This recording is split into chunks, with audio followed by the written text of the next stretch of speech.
Oh, the Baraki were the best. Some of the most original and fun designs for villains that we ever got. And Prydac is no exception. What a cool dude! And he has even cooler pieces. Let's see how you could use those pieces to build your own custom LEGO creations. And also in today's video, we're going to check out some ways that you could revamp this character. But before we do any of that, I want to discuss what makes this set so cool. Let's dive in. So the Baraki were all underwater villains. It just makes sense that you would get a shark-inspired character. But I really like that this shark aesthetic is a little bit more subtle. Because, the set designers, they could have easily gone for a really over-the-top, obvious humanoid shark vibe. Something very similar to this image. Just slap a shark face onto a very muscular human body, maybe give them a few extra fins and some other aquatic features, give them a cool sea-themed weapon like a ship's cannon, and you're good to go. And, honestly, this would have made for a really good toy. That would have been sick. But I appreciate that LEGO didn't go for a more stereotypical route. They decided to make the shark motif a lot more subtle. The mask has that iconic dorsal fin sticking out of the top, the kind of thing you see on sharks all the time.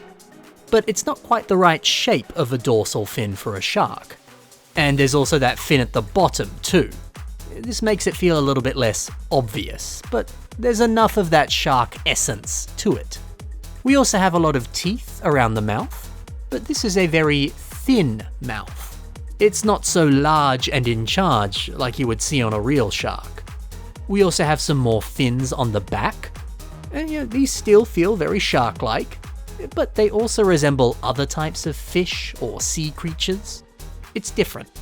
Even little stuff like the marbling effect around the mask, the white with red flowing from the center, this totally looks like he has viciously attacked another sea creature using his teeth, and now he's got a bunch of blood just all over his face.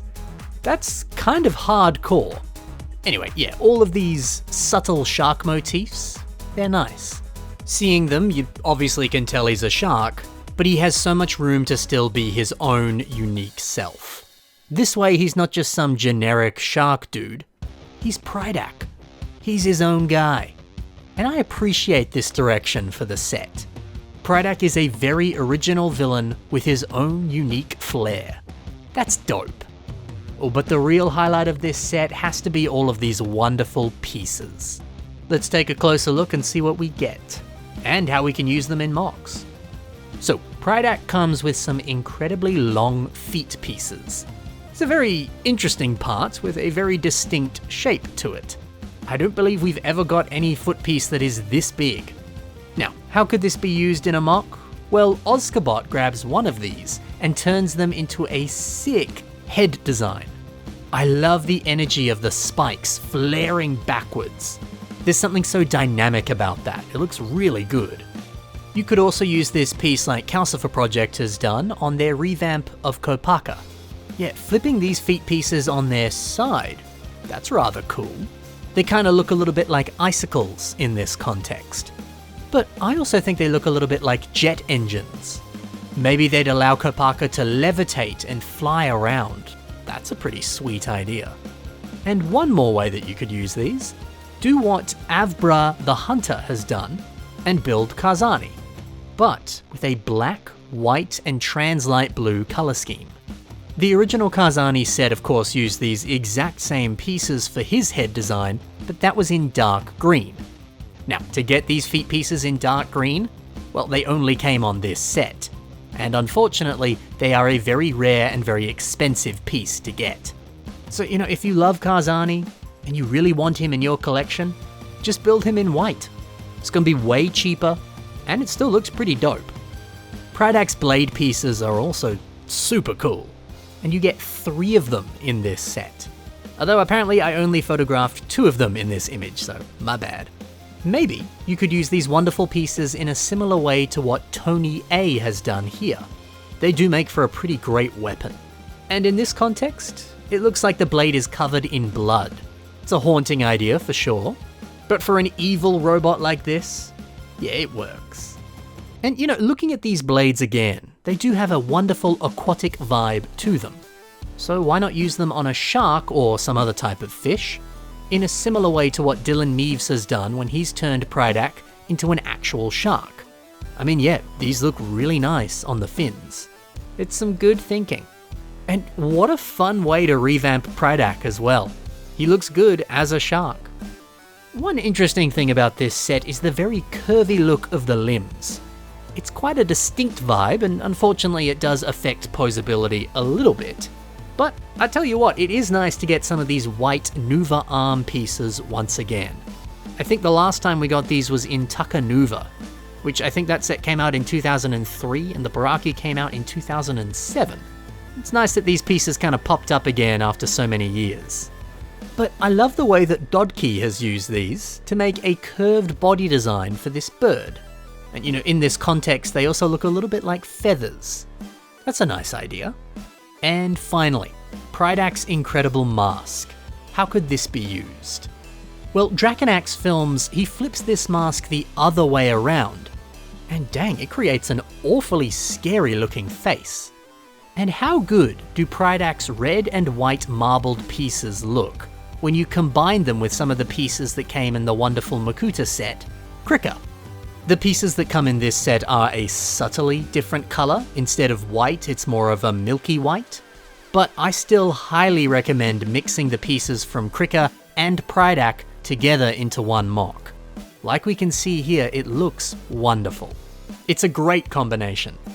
Another mock that uses this headpiece is built by Joxon. And look at this, so many clever part uses in the one mock.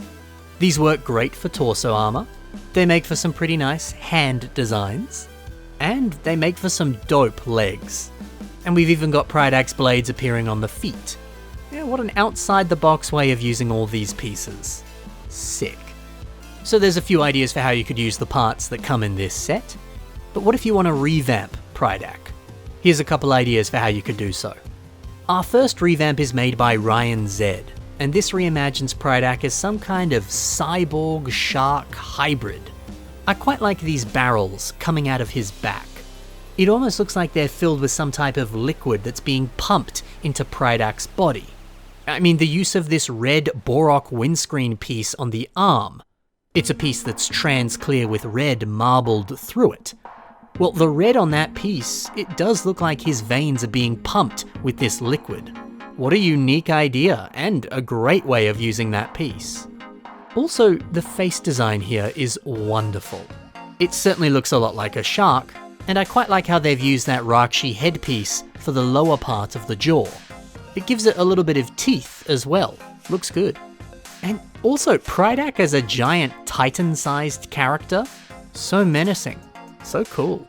And we've also got another one here by a builder called Not a HF Fan, and they've made Prydac with a bit more of a shark tail. Oh, I love this.